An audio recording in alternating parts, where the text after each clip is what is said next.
Lydia and I fell into the water at the same time. Arthur abandoned me to save his childhood sweetheart. When I proposed a divorce, Arthur was indignant. She can't swim. It was a matter of life and death.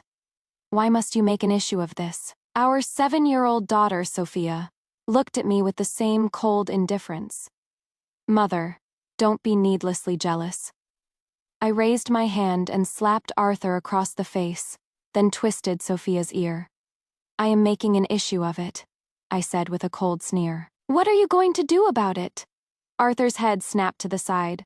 When he turned back, his lips were pressed into a thin line, his anger palpable. Eleanor, what is the meaning of this? Sophia, crying out in pain, tried to pry my hand away. It is no wonder Father saved Aunt Lydia first. You are so vicious, Mother. Falling into the water hasn't seemed to clear your head at all.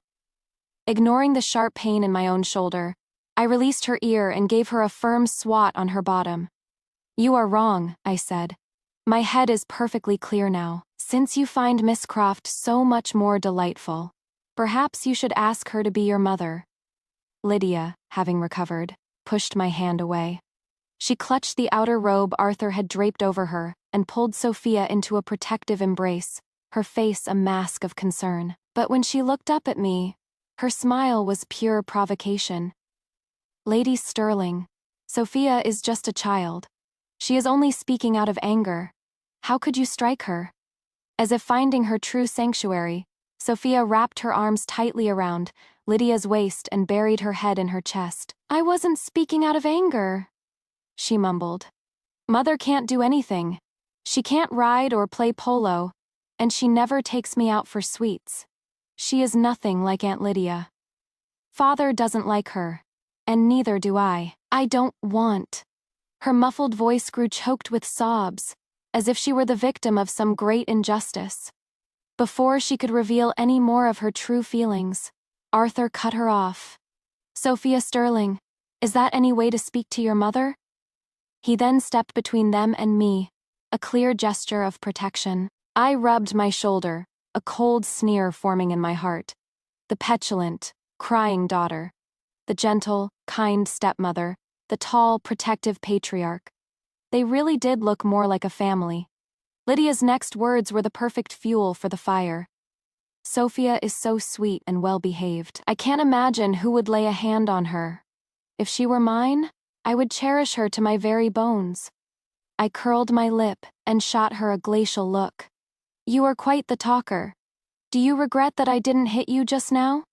The smile on Lydia's face froze. She awkwardly lowered her head, pulling Sophia closer, and said no more. I turned my gaze back to the man who now looked at me as if I were a mortal enemy. This lake water, I said with a light, airy sigh, is so very cold. With that, I took my maid, Ada, who was just as drenched as I was from saving me, and returned to the manor. The next day, I delivered the divorce papers to Arthur's study. He put down his pen, leaned back in his chair, and stared at me coldly. This nonsense has its limits. Nonsense. Then please, my lord, do me the courtesy of cooperating with my nonsense. Sophia will remain at the Sterling estate. I trust you will take good care of her. Sophia was so much like the man in front of me, cold, cruel, and disloyal. A daughter I had raised for years, now siding with an outsider to pierce my heart. As her mother, all I could do was grant her wish and leave her with Arthur. Arthur pushed the papers back toward me. He rubbed his temples, stood, and leaned across the desk, his handsome face filled with confusion. Is it because of yesterday? Lydia has been terrified of water since she was a child. While you are a strong swimmer, it was a matter of life and death. I had no choice but to save her first. He paused, his eyes falling to the papers. His tone hardened. Besides, isn't her reputation as an unmarried woman more important than your petty jealousy? I took 2 steps back, away from him, and truly looked at him for the first time in a long while. His accusations were so righteous, so noble. It was as if my survival in that lake was a given, so everything must be prioritized for Lydia. After all, she was an unmarried maiden. Her honor was indeed more important than my petty feelings. Yesterday had been a sunny day. Arthur had taken Sophia and me boating on the lake. When the sun grew harsh, Arthur went to fetch a pair of parasols. In that short time, a new person had appeared behind him. Lydia explained that she had run into him at a market stall. She was bored, she said, and thought she would come and find me for some fun. Arthur nodded in agreement, saying Lydia had kindly come to keep me company. As my expression soured, Sophia, usually so well behaved in public, slipped from my lap and threw herself into Lydia's arms with a cry of delight. "Aunt Lydia, I've missed you so much even though it has only been a day." It was in that moment that I realized Arthur and Lydia's chance encounters were frequent, and they often included Sophia. I clenched my fists inside my sleeves and looked silently at Arthur. A flicker of panic crossed his face, but his voice was perfectly calm. "Sophia is playful. I took her out, and we happened to run into Lydia." The excuse was exactly what I'd expected. My heart sank as I swallowed my bitterness. Later, as we were disembarking, the boat began to rock violently. Unsteady, both Lydia and I fell into the lake. The water below was as calm as the surface above. I couldn't understand why the boat had tipped, nor could I comprehend why Arthur chose to save Lydia first. It was as if he had completely forgotten I was his wife, forgotten that the old injury in my shoulder sustained, while saving him made it impossible for me to save myself. He rushed toward Lydia, pulled her into his arms, and once ashore, wrapped her in the robe he had already taken off, calling her name in a panic. If Ada, standing nearby, hadn't noticed something was wrong and rushed to my aid.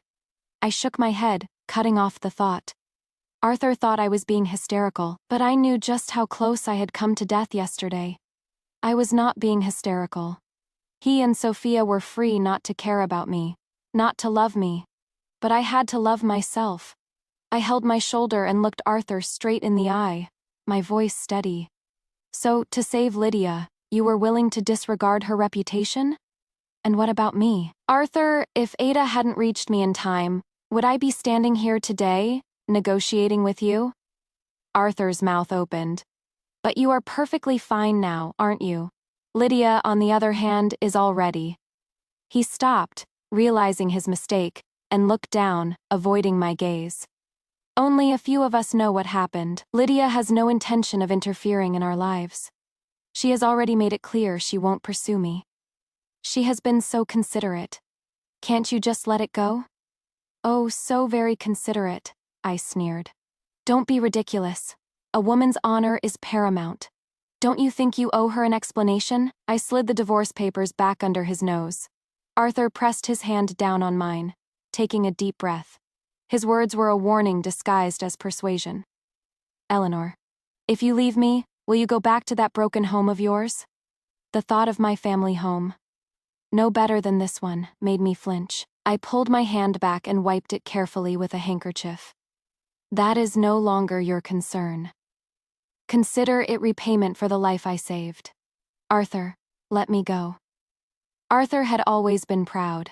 He thought I was throwing a tantrum, certain I would never abandon our daughter and leave him. But he hated being indebted to me for saving his life, and he loathed any mention of it. His face turned ashen as he finally took the papers. "Since you will never let me forget the debt I owe you, consider it repaid. Let's see how you survive without me." I had my freedom. Returning to the bedroom that had been mine for 8 years, I found Ada packing my belongings. Her eyes were red. She glanced at me, then quickly looked down, secretly wiping her eyes with her sleeve. I wondered how long she had been crying. I walked over and patted her shoulder. "You should be happy for me." I looked around the room at the expensive, exquisite objects, gifts from Arthur, after he had made his fortune. I took none of them. I packed only some simple clothes and jewelry, and a wooden box that had been sealed for many years. As I walked out of the courtyard, I saw Sophia sitting in the pavilion in the side garden, watching me. She looked like a little adult, a teacup in her hand, her lips pressed together, her small face cold. Normally, I would have rushed over to kiss her, to coax her, to apologize. I stopped and looked at her from a distance for a long moment. Finally, with a helpless sigh, I took 2 steps toward the pavilion and spoke softly. Take care of yourself from now on. Don't argue with your father, and don't eat too many sweets. Before I could finish, tears welled in Sophia's eyes. She turned her head away. I have Aunt Lydia. You don't need to worry about me anymore. Just go. Stop pestering my father. My words caught in my throat. I hesitated, then stepped into the pavilion and gently pried the teacup from her tight grasp. I straightened her little braids one last time and replied, "All right." Then I turned, took Ada, and left the Sterling estate. Sophia hadn't always been like this. Before Lydia returned to the capital, she was a sweet, considerate, and loving child. When Arthur took us to a horse racing banquet, the other ladies would ride and play polo, showing off their skills. I would sit to the side, sipping tea and eating pastries. When another child called me useless, Sophia would pick up a small stone and throw it at them, then stand in front of me with her arms outstretched. So what if she can't ride or play polo? My mother can arrange flowers and prepare tea, recite poetry and play the piano. She can do whatever she likes. She is the best mother, and she doesn't need to please anyone. But then, Lydia was welcomed back to the capital. Arthur started taking Sophia out frequently. She changed completely. The girl who once clung to me now avoided my company. She wouldn't even let me pick her up from her lessons. When I tried to teach her piano, she was restless, always demanding to see her father. When I limited her sweets, she would cry that I didn't love her. When I wept in memory of my late parents, she would scold me for not being elegant and composed.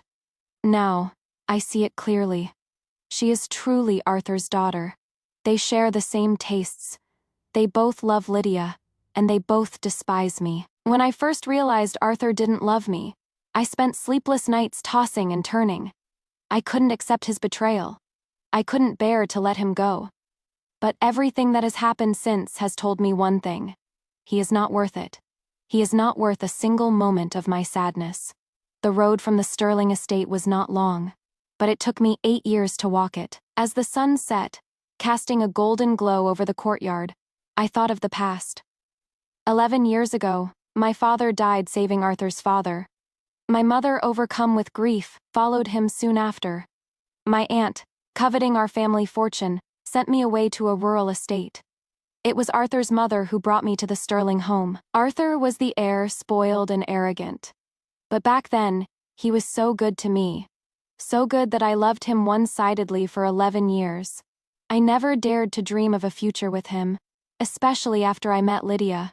I saw the unspoken affection between them instantly, even after Lydia left abruptly for a distant land. I thought Arthur would wait for her, would search for her. I never imagined anything else. But one day, I saved his life in an accident. After that, Arthur began to pursue me. He showered me with silks and rare treasures, as if I were the most precious thing in the world. When his parents found out, they arranged our engagement.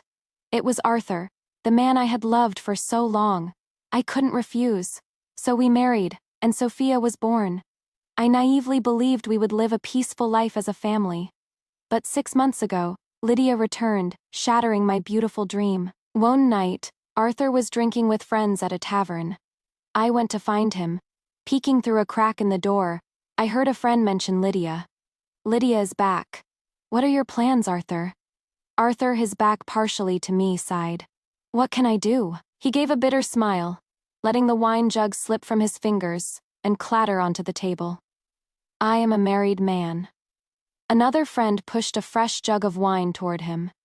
What does being married matter? You nearly died for her once. Can you truly let her go? Arthur raised an eyebrow, his eyes swirling with an unreadable emotion. The bitter smile remained. What a foolish question.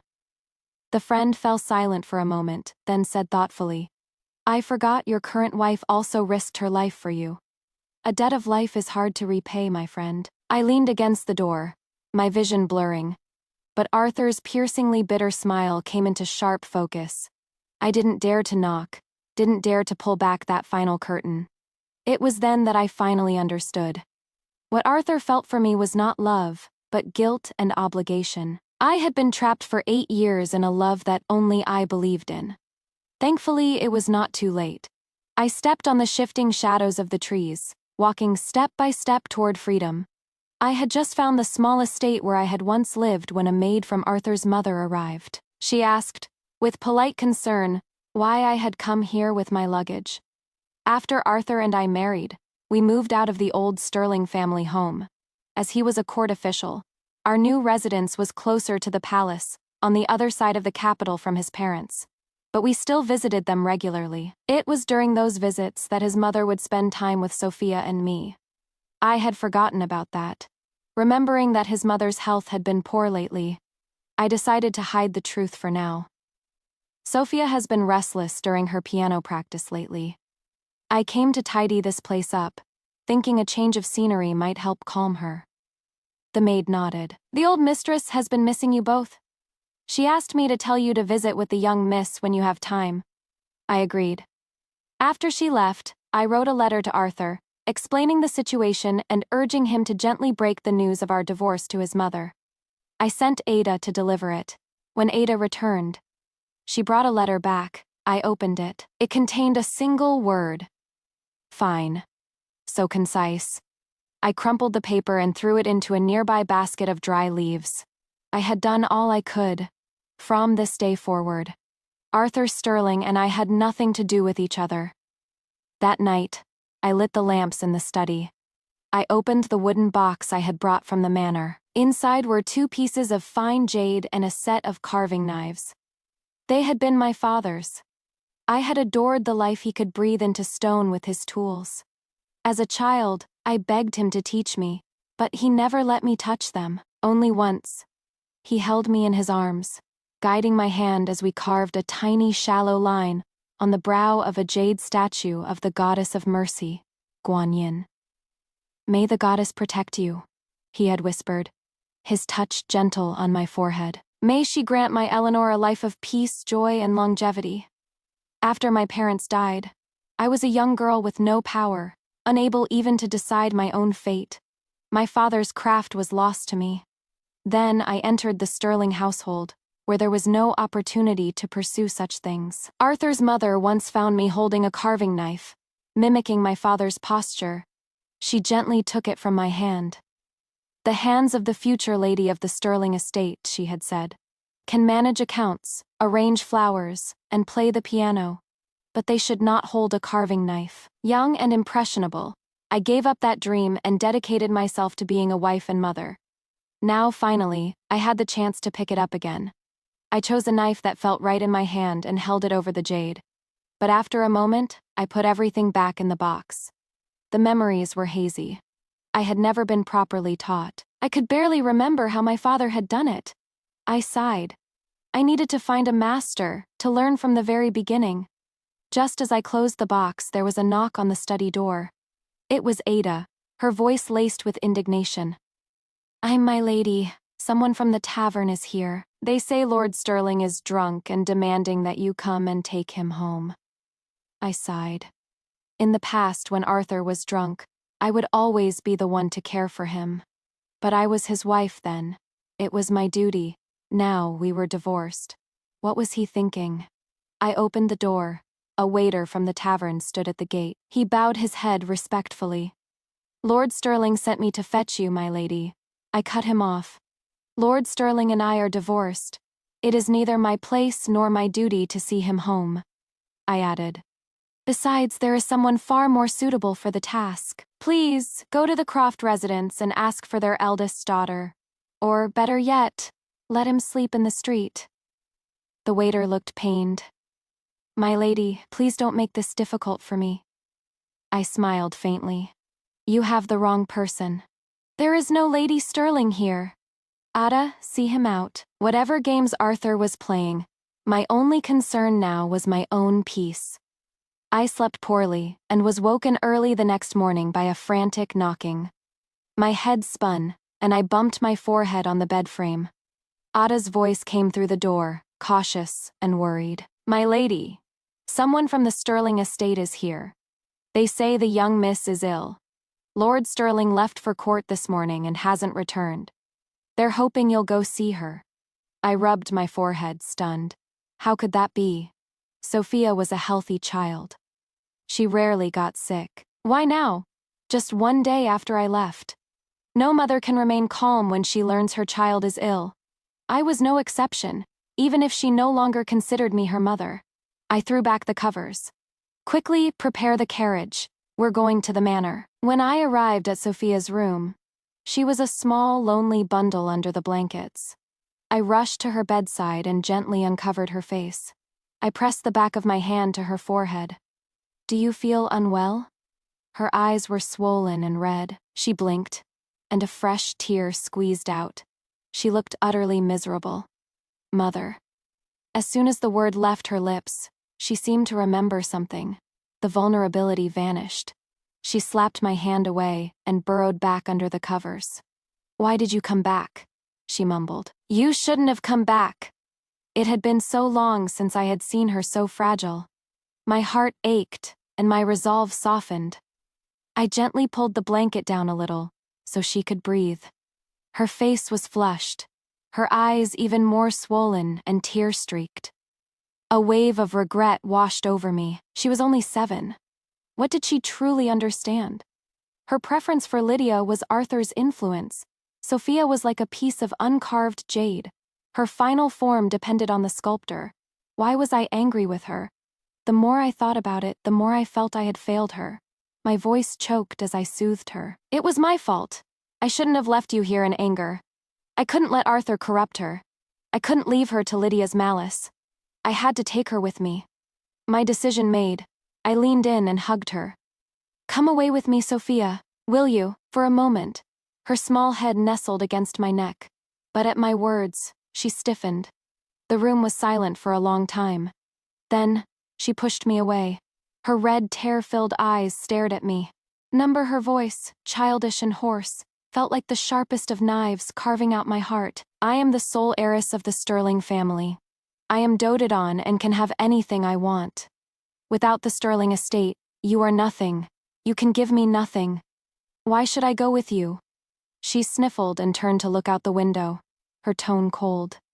Besides, Father would never let you take me. With me, you wouldn't even make it out of this room. I was silent, the words caught in my throat. Sophia, I don't want to leave you. She cut me off, her eyes closing in annoyance. I already told you, you can't take me, and I won't go with you. You should have understood when Aunt Lydia returned. Some things never belong to you. It is time to return them to their rightful owner. Her tone grew final. Go. This place is not for you. Don't come back. I don't want to see you here again.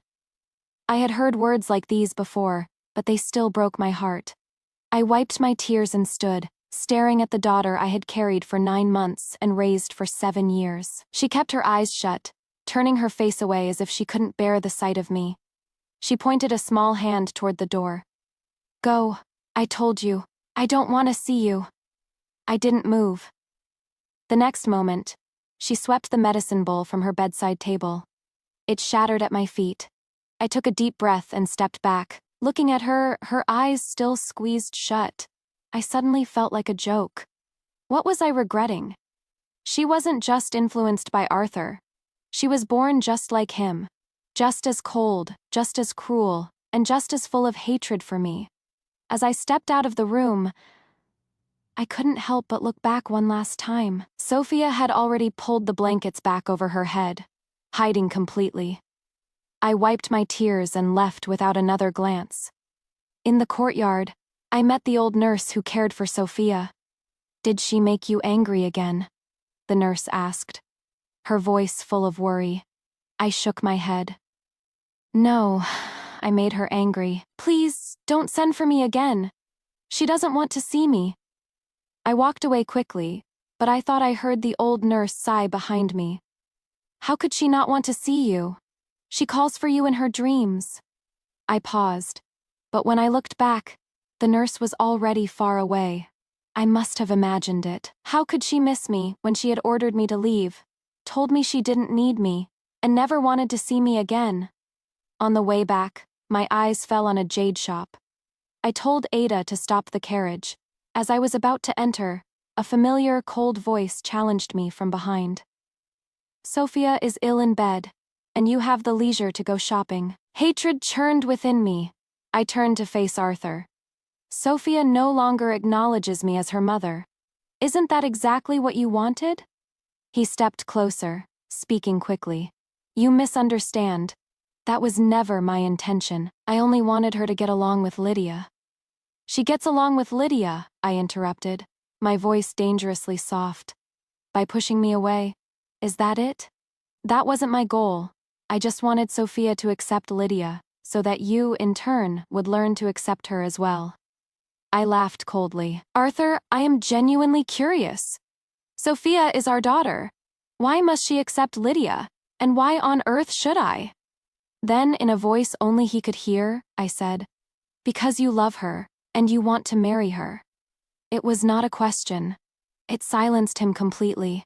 He stood there for so long that I lost all patience. Noting the curious glances of passers-by, I turned and escaped into the shop. When Ada and I emerged with several pieces of uncut jade, Arthur was gone. I looked up at the vast blue sky and suddenly felt an overwhelming urge to leave the capital behind. Ada, have you ever been to Kangen? No, my lady. Then I will take you. Yes, my lady. It was my parents' hometown. My hometown. I missed them. I wanted to go home. That very day, I packed my bags and, with Ada, set out for the southern region of Kangen. The last time I had been there was when I was 8 years old. It had been years, but I managed to find the small courtyard we had once. I bought it, and Ada and I began a quiet, peaceful life. The next day, I happened upon a jade carving workshop. I stood outside for a long time before stepping inside. I spent the afternoon sitting with the sole artisan, an old woman, watching her work. We didn't speak. I just watched her hands, the knife, the carp slowly taking. As dusk fell, she finally looked up, her cloudy eyes studying me closely. You look so much like him. Like whom? I asked, startled. She closed her eyes, searching her memory. Edmund Thorne. You have his face, from when he was young. Who are you to him, child? My breath caught. He was my father. You knew him? The old woman opened her eyes and met my gaze. He was my most gifted apprentice. My fingers tightened on my sleeves, my heart pounding with a joy and nervousness I hadn't felt in years. Madame Alara, are you still accepting students? The setting sun lit the candles in the workshop, making her eyes gleam. She set down her knife and the newly finished jade carp, and gave a barely perceptible nod. Yes, I will take one more. When I returned to our courtyard, Ada was waiting at the gate with a lantern, her face streaked with tears. Where were you, my lady? You disappeared without a word, I thought. I calmed her down and told her everything. Her tears of worry turned into tears of joy. Oh, that is wonderful, she cried. You can finally learn your father's craft. I held her, my own tears finally falling. Yes, I whispered. It is wonderful. Kangen was a town where life moved slowly. It was not as grand as the capital, but just as lively. Every day, I would walk through the bustling streets to the quiet workshop to learn from Madame Alara. I was her only female student. The first days were agony. The hard edges of the carving knives rubbed my hands raw. By the end of the day, my palms were covered in blisters. Ada would tend to them at night, her heart breaking for me. You mustn't rush, my lady, she would whisper. It is not that I am rushing, I explained. These hands have been pampered for too long. They must be toughened to hold the knife. Everyone goes through this. This was why my father had never wanted me to learn. In the beginning, I ruined many pieces of jade, but Madame Alara was patient, teaching me all she knew. I grew more skilled, more confident. One day, I carved a small rabbit holding a cabbage. I had meant to carve only the rabbit, but I made a slip with the knife, creating a deep gash. Not wanting to waste the beautiful white jade, I improvised. As the sun set, I held the finished piece in my hand, relieved. It is finished. It is so charming, one of the other apprentices said, peering over my shoulder. Others gathered around, offering praise and gentle critiques. I smiled, listening to their advice, and then presented the flawless little rabbit to Madame Alara. She took it, her finger tapping the cabbage in the rabbit's arms. She said nothing, but a satisfied smile spread across her face. I smiled back, finally understanding. A single mistake doesn't have to define the outcome. A flaw in the jade could be reshaped by my will. By my hand, so too could my life. Everything would be better. The autumns in Kangen were short. It didn't snow, but it grew cold. Madame Alara told us we could work from home. Ada would occasionally take my finished carvings to the workshop. At first, she would just bring back warm pastries. Then, she started bringing back money, explaining that a wealthy patron had taken a liking to my work and was buying everything. I didn't think much of it. My work had improved, and I assumed I had simply found an appreciative collector. One day, Ada fell ill with a fever. It was just the two of us, so I had to go out myself. After fetching a doctor, I realized I had forgotten to take my latest carving to the workshop. Bundling up against the cold, I set out again. The workshop door was closed, which was unusual, but I saw fresh footprints leading inside. Inside, I heard arguing. A young girl's voice, childish and angry. I was here first. Have you no manners? A deep male voice replied coolly. I am offering a higher price. It should be mine. The girl shot back. What good is your money if you don't have a wife? The man retorted, his voice dripping with ice. Better than you. No money, and no mother. They were so familiar. Both of them. Here, arguing. The reason was painfully obvious. I looked down at the gold-inlaid jade buckle I had just finished. There was no wealthy patron. I pushed the door wide open. The father and daughter, red-faced from their argument, and Madame Alara, who had been watching from the side, all turned to look at me. Madame Alara sighed and retreated to the inner room. I sat down in her place and poured myself a cup of hot tea. Arthur stared at me, his face grim. Sophia's eyes were fixed on the small bundle I had brought in. The sight was so absurd I couldn't help but laugh. A cold, bitter laugh. Why are you here? Sophia looked away, her face a mask of indifference. Arthur's gaze was intense, his voice softer than I expected. Sophia is on her winter holiday. She said she missed her mother, so I brought her here. I looked at Sophia, a flicker of warmth in my heart despite myself. Would you like to stay with me for a while? She turned her face away, her voice like ice. Don't even think about it. Father forced me to come. I swallowed the bitterness and raised an eyebrow at Arthur. He scowled. Sophia, is that any way to speak to your mother? I was tired of their drama. Enough. Arthur, I don't care why you are here. We are divorced. We have nothing to do with each other. Do you understand? If Sophia wishes to see me, you can have someone bring her. You do not need to come yourself. We have no need to see each other again. His expression crumbled. Eleanor, I don't understand. My relationship with Lydia is purely platonic now. The incident at the lake was an accident. Why must you take it this far? You loved me so much. You nearly died for me. Why now? I stared at him, letting out a slow, cold breath. Arthur, did you marry me because you truly loved me, or simply because I loved you? If you loved me, why would you take our daughter to befriend Lydia behind my back? If you loved me, why would you save her without a moment's hesitation? His face grew paler with every word. My own grief finally broke through.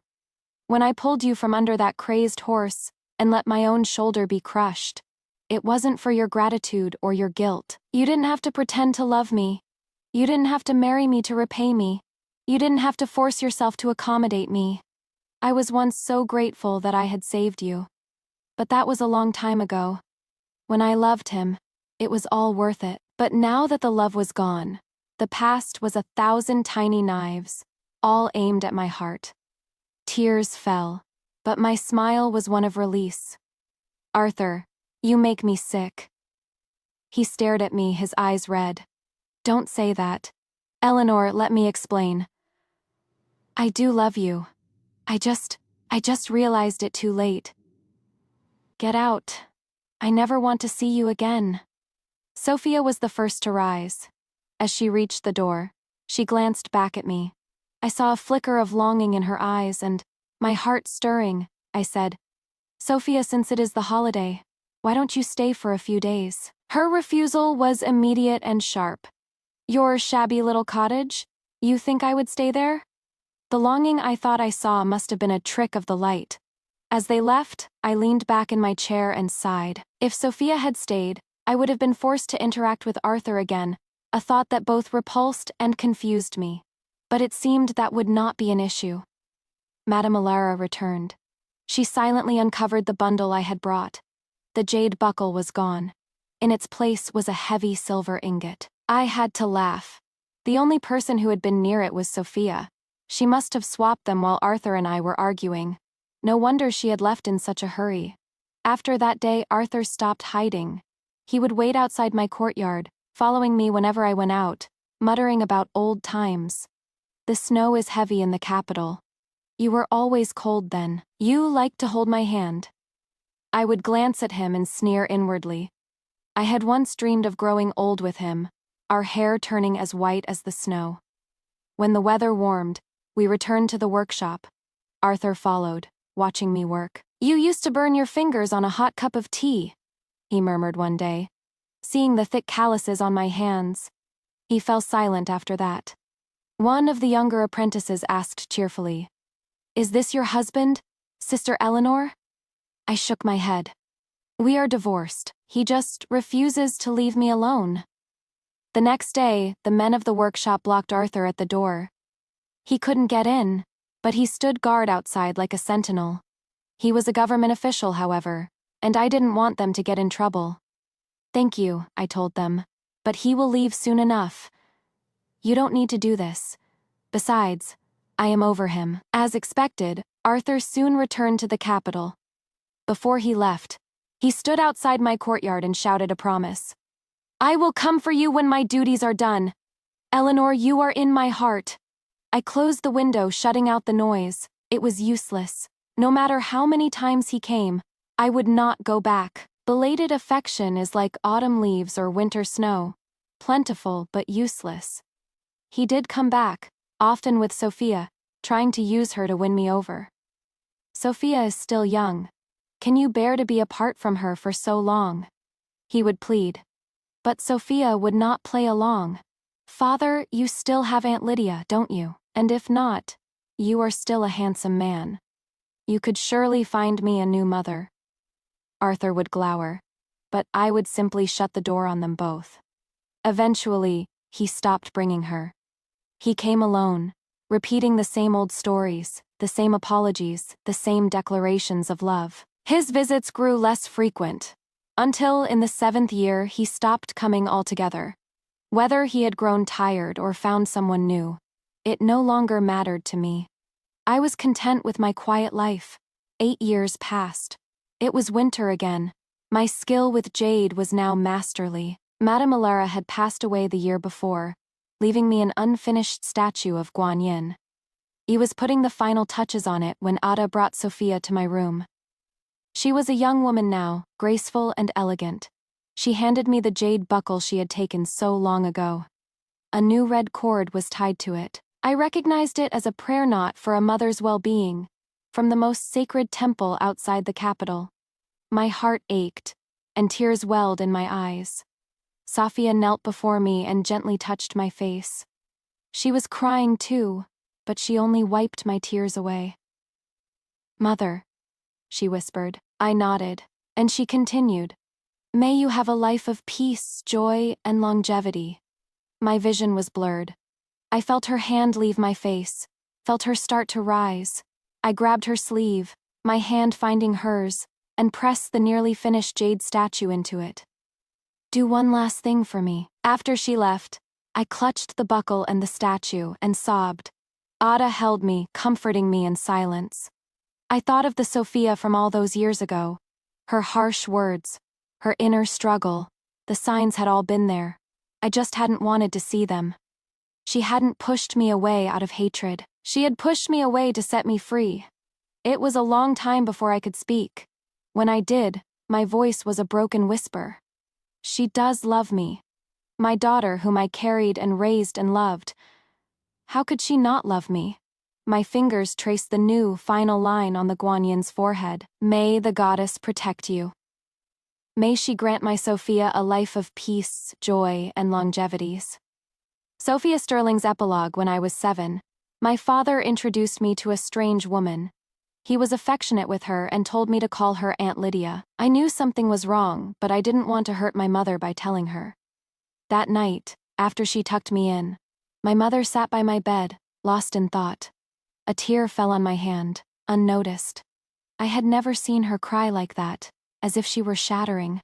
I knew why, but I didn't know what to do. Then I heard her whisper that she wanted to leave, to let my father have the one he had always wanted. But she couldn't bear to leave me, her only child, the Sterling heiress. She would stay for my sake. I refused to be her burden. So I hardened my heart and I drove my mother away. I succeeded. But then, my father had a sudden change of heart and began to harass her relentlessly. I tried to intervene, but it was no use, so I found another way. Some men in power are just, and some are corrupt. My father was the latter. I slipped into his study and began to collect the evidence of his corruption and dealings with dishonest officials. I delivered it, piece by piece, to the most honorable man at court, the Duke of Northwood. He did not disappoint. The Sterling family was investigated, and my father was sent to prison. The rest of us were untouched. Now, my father could no longer bother my mother. Life in prison was hard. Within a month he was gravely ill. I chose a sunny day, dressed in my finest clothes, and visited him. He was a shadow of his former self. I smiled and told him everything. His eyes widened in disbelief. So, that is why you were so attached to your mother, and then you changed so suddenly. But in doing this, you have lost her too. I smiled. The same bright, innocent smile I used to give my mother. She is doing well, and that is all that matters. And I have not lost her. No matter where she goes. You ungrateful. He reached for me, but I stepped back. As he collapsed, I calmly called for the doctor. The doctor rushed in, checked his pulse, and shook his head gravely. There is nothing to be done, I smiled. A tiny satisfied, almost inaudible smile. After my father's death, I took control of the Sterling estate. Under the guise of mourning, I spent 3 years forging an unbreakable alliance with the Duke of Northwood's family. On the day of my engagement to the Duke's heir, a destitute Lydia Croft appeared at our gates, begging for mercy. My fiancé had her thrown out. From the back of the crowd, I met Lydia's hateful glare with another brilliant smile. I had seen everything that day on the boat. I had seen her deliberately tip it, nearly killing my mother. Did she really think I would ever let her go? Without my father's protection, the small Croft family was a toy for me to play with. Later, I married the Duke's heir and had a son. When I took him to Kangan to meet my mother, we saw Lydia again at the town gates. She had gone mad, grabbing at strangers, begging them to find Lord Sterling and ask him to save her. I drew the carriage curtain and covered my son's ears. I turned to my husband and said, "What a lovely day."